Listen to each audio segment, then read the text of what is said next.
Bonjour à tous, je suis super content de vous retrouver aujourd'hui. Alors aujourd'hui, on se retrouve pour la présentation de ma première opération de marchand de biens. Donc c'est un appartement, quand j'ai commencé ma série de vlogs, je l'avais déjà, j'avais terminé les travaux, il était sous promesse de vente. Je vais donner les clés demain, donc c'est le moment ou jamais de vous le présenter. Donc pour la petite histoire, en fait, c'est un appartement que j'ai acheté avec un associé. On l'a acheté en très très mauvais état, c'était une petite mamie qui était dedans à l'époque. Et du coup, on a acheté à ses trois enfants, c'était un héritage. L'appartement, il était vraiment délabré. Je vais vous balancer quelques vidéos, vous allez être choqués. Et du coup, on l'a vraiment rénové au goût du jour. On a essayé de faire un style un petit peu vraiment parisien, appartement haussmannien. Et on a amélioré aussi la fonctionnalité de l'appartement et on l'a amélioré énergétiquement. Donc, je vais vous présenter tout ça. Avant de vous montrer l'appartement fini, je vais vous montrer des images de quand j'ai récupéré cet appartement, si on peut appeler ça un appartement. Donc comme vous voyez, c'était vraiment très vieux. C'était une personne âgée qui vivait dedans, qui est décédée, c'était un héritage. Donc il y a vraiment tout à refaire, on a tout cassé, on est parti sur une base neuve. Le couloir, vous voyez, c'était vraiment très vieillot.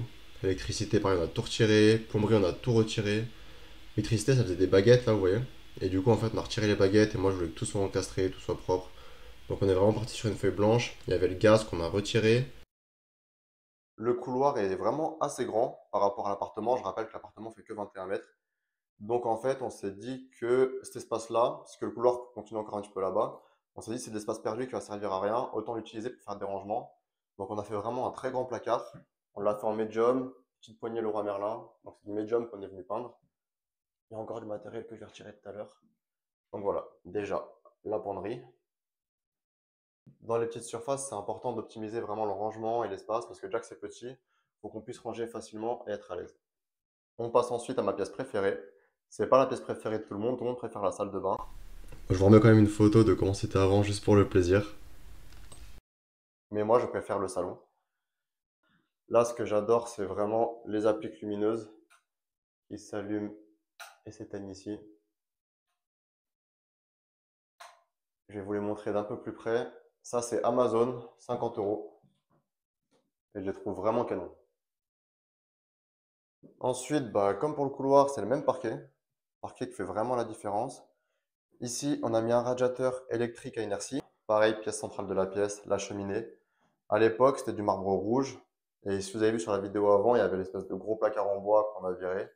Donc nous, on l'a peint en blanche, ça faisait un peu plus moderne. Et on a gardé le marbre au sol. Voilà, pour rappeler un peu cet aspect parisien. Et on a mis un beau miroir Maison du Monde. Ensuite, les fenêtres, qu'on a changé également. Fenêtres neuves. Et la petite particularité, c'est qu'on a des entrées d'air ici qui s'ouvrent et qui se ferment. Ça, c'est vraiment pas mal. Et pour améliorer le DPE, parce que l'appartement, on l'a acheté en G, on a isolé le mur qui donne sur l'extérieur ici, avec de la laine de verre. On a isolé le plafond aussi. Et on a isolé le mur de la salle de bain. Donc voici des photos de l'isolation du faux plafond, donc avec la laine. Ensuite, on a isolé le mur qui donnait sur l'extérieur. C'est ça qui nous fait gagner le plus pour les DPE. Et toutes ces modifs nous ont permis de passer d'un DPE G à un DPE D. Et je vous mets des photos des DPE comme j'avance rien sans preuve. Donc le DPE, on était en G, et pour les émissions de gaz à effet de serre, on était en C, ce qui était pas trop mal. Et ensuite, du coup, après les travaux, on est passé en D, et pour les émissions de gaz à effet de serre, on est passé en A. Voilà, on a fait des placards en médium avec des étagères. Et au moins, bon, au lieu d'avoir de l'espace perdu, bon, on a du rangement supplémentaire. Comme ça, le placard du couloir plus les deux placards ici. Je vais vous montrer celui-ci, c'est pareil en plus petit. Il y a une seule porte. Voilà, là, ça fait vraiment pas mal de rangement. Ici, c'était vraiment l'espace le plus difficile à aménager parce qu'on avait une espèce de couloir tout en longueur comme ça, très étroit, 1,60 m de largeur seulement. Et tout était un peu mélangé. Il y avait les meubles de la cuisine, il y avait le compteur de gaz ici. Là-bas, il y avait un receveur de douche, un évier. Et en fait, c'est très difficile de venir créer une salle de bain et une cuisine dans ce petit espace. Donc, ce que j'ai fait, en fait, c'est que la cuisine, je l'ai réduite au maximum. J'ai pris la largeur de trois éléments, donc 60, 60, 60, 180. Et je suis venu créer ma cloison ici, donc au plus proche, pour ensuite laisser le plus d'espace possible à la salle de bain. On va commencer par la cuisine. Donc voilà, évier, faïence posée en chevron, comme ça, comme dans la douche, vous allez le voir. Le carreleur m'a détesté parce que c'est vraiment pas facile à faire. Ici, vous pensez qu'il y a du rangement, mais non. On a caché le ballon d'eau ici. Ballon extra plat, basse consommation. Ça chauffe ultra vite, c'est vraiment pas mal. Ça, pareil, les ballons, j'ai essayé de les cacher au maximum parce que c'est pas très joli. Ouais, et cuisine noire, tout le monde va me dire que c'est salissant. Bon, on commence déjà à voir les traces de doigts, mais c'est pas grave, moi je trouve ça joli. Petit espace pour le micro-ondes. Ici, tiroir avec le coffre, avec les nourrices. Là, j'ai laissé un espace libre pour mettre une machine à laver, donc avec l'évacuation, la prise. Petite plaque à induction, une haute aspiration et le petit frigo sous plan. Ah oui, j'en ai même pas parlé, mais au sol, en fait, on a fait du béton ciré. Avant, il y avait des tomates parisiennes, on a fait un ragréage et on est venu faire un béton ciré dessus. Donc cuisine et salle de bain. La petite porte métallique, j'ai mis un film occultant dessus. C'est une vraie galère à poser. Donc, vous voyez, c'est pas parfait. Mais c'est vraiment super chiant à poser. Mais bon, la porte, je la trouve pas mal. Voilà, elle ferme comme ça. Voilà ce que ça donne quand c'est fermé. Et petite verrière en haut. Parce qu'en fait, on a une fenêtre dans la salle de bain. Donc le but, c'est que la lumière continue à venir. Vous voyez, quand elle est éteinte, c'est pas mal. Au moins, ça rend plutôt lumineux. Et la pièce préférée de beaucoup de personnes, pas la mienne, c'est la salle de bain. Je vous montre d'abord une petite vue globale.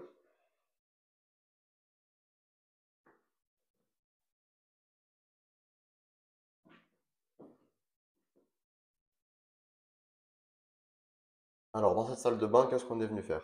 Donc, WC suspendu. Je trouve ça beaucoup plus joli. J'aime pas les WC apparents. Voir une grosse cuvette comme ça dégueulasse, c'est pas terrible.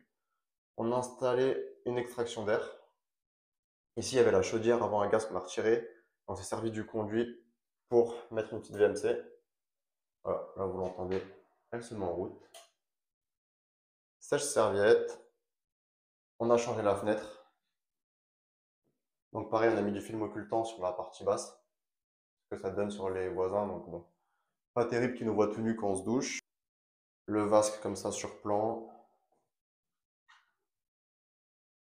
Les tiroirs. Miroir lumineux qui est vraiment cool. Et la douche. Donc la douche, pareil, c'est du carrelage qui est posé en chevron. Pas évident à faire. Je me suis fait un ennemi, le carreleur, il ne passera pas avec moi, je pense. Un petit receveur. Et mitigeur de douche en doré. Enfin, un peu laiton. Pour rappeler tout ça.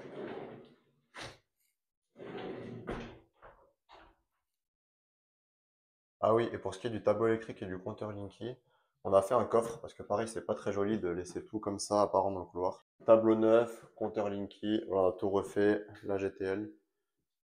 Et au moins, c'est caché, c'est beaucoup plus propre. Maintenant que je vous ai présenté cette première opération, tout ce qu'on a fait dedans, etc., ça va être le moment de parler un petit peu des chiffres. Donc, c'est un appartement que j'ai acheté avec un associé déjà, et j'ai pas son accord pour communiquer en détail avec les chiffres, donc je vais rester un petit peu vague. Donc, faut savoir que c'est un appartement qu'on a acheté 160 000 euros. En fait, il a été vendu une première fois à 180 000 euros. Les personnes qui ont acheté n'ont pas eu leur prêt, donc il a été remis sur le marché à 169 000 euros. Et nous, on a négocié 160, on a réussi à l'avoir.